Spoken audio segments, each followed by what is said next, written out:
Hello and welcome. Today, we're going to talk about a word that can make a lot of people a little nervous: budgeting. But I promise, by the end of this, you'll see it's not about restriction at all. It's actually your personal tool for financial freedom. So let's jump in and start turning that money stress into some real financial strength. First off, if the whole idea of a spending plan feels kind of overwhelming, guess what? You are so not alone. A staggering 60% of Canadians don't have any kind of household budget. So if you feel like you're just winging it, hey, you're actually in the majority. And that feeling, it's super stressful, right? It's that sense that your money just has a mind of its own, and you're kind of just along for the ride. But what if you could actually take the steering wheel? Before we get to the solution, let's talk about that stress. It's a very real trap that so many people fall into, and it usually shows up in a few classic ways. Let's see if any of these sound a little too familiar. Okay, this is the classic symptom. You get paid, you pay some bills, you live your life, and then, boof, it's gone. And you're sitting there scratching your head, wondering where on earth it all went. It's like a frustrating little financial mystery every single month. And this is that vicious cycle that can feel just impossible to break. You end up relying on credit cards to cover the gaps, but that high interest just keeps digging the hole deeper and deeper. Without a solid plan, debt can really spiral. Maybe you're dreaming of buying a car, or saving up for a down payment, or even just planning a big trip. But without a clear path forward, those huge goals just feel like they're a million miles away. And that's where that money stress can turn into some real disappointment. But here is the good news. There is absolutely a way out of that trap. It is time to completely reframe how we think about budgeting. This isn't a punishment, you guys. It's your personal financial control panel. So let's redefine this thing. A budget is not a financial diet. It's a plan. It's you telling your money exactly where to go. The bottom line is you are in control of your financial future, and a budget is simply the tool that puts you firmly in the driver's seat. And just look at how a budget directly fights back against all that stress we just talked about. Remember that spiraling debt?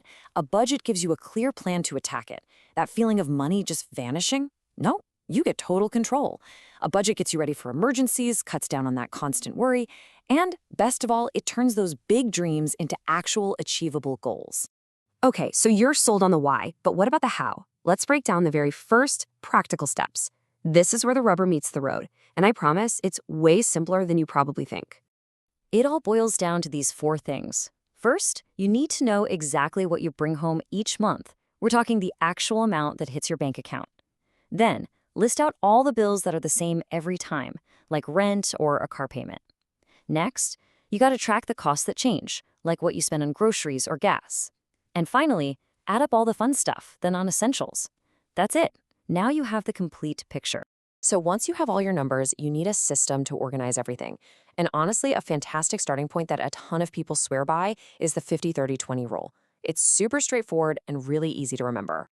And here's how it breaks down. The beauty of this rule is just how simple it is. 50% of your take-home pay goes to your absolute needs, things like housing, utilities, and groceries.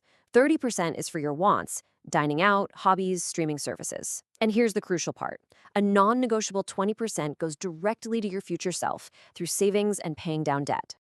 Now, the 50-30-20 rule is a great starting point, but it's not the only way to do things. For those of you who really love the details, there's something called zero-based budgeting. With this method, your income minus all your expenses has to equal zero. It basically forces you to give every single dollar a specific job to do. Okay, so creating a budget is one thing, but sticking to it, that's the real challenge.